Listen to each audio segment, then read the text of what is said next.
Ada hari ini yang buat satu statement yang mengatakan Saudi Arabia ditukar menjadi Yahudi Arabia. Inna lillahi wa inna ilaihi raji'un. Statement jahat ni jemaah.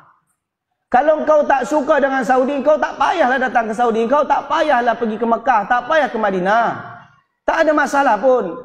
Saudi pun tak rugi kau tak datang. Saudi pun tak untung pun dengan satu visa kau. Tapi janganlah menuduh satu negara Islam dituduh Yahudi. Yahudi ni maknanya menuduh kafir. Ini takfiri ni jemaah. Ini fahaman seperti fahaman takfiri. Fahaman takfiri tak boleh. Orang kata Nabi SAW, orang yang kalau menuduh si fulan itu kafir bil kufri au qala adu Allah, musuh Allah, Yahudi, itu bahasa nama-nama je. Yahudi ke Nasrani, wahai Nasrani, wahai Yahudi, wahai adu Allah, musuh Allah. Kalau tuduhan itu tak betul, maka tuduhan itu akan balik kepada si penuduh. Dan nyatanya dibuktikan oleh Allah Subhanahu Wa Taala betulnya sabda Nabi SAW. Akhirnya hanya baru beberapa bulan saja selepas dia menuduh Saudi Arabia Yahudi, dituduh menjadi Yahudi Arabia, selepas tu dia sendiri yang sokong produk-produk yang disokong oleh Yahudi.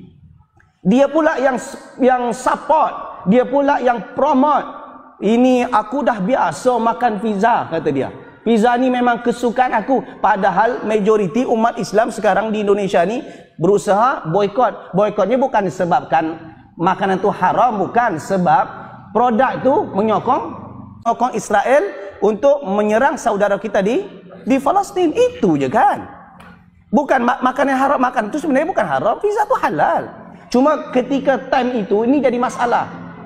Yang dulunya dia benci dituduh orang Yahudi, ternyata dia sendiri yang pro dan promote produk Yahudi.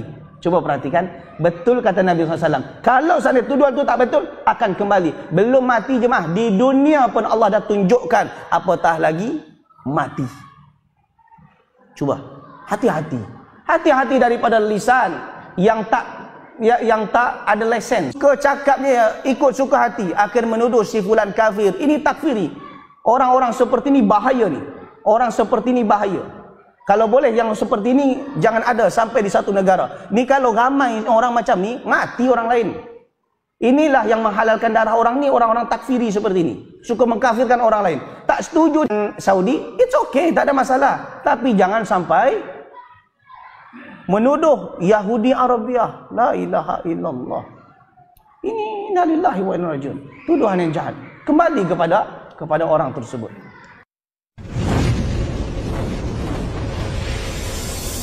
Baba TV Sunnah, belajar agama baru alim.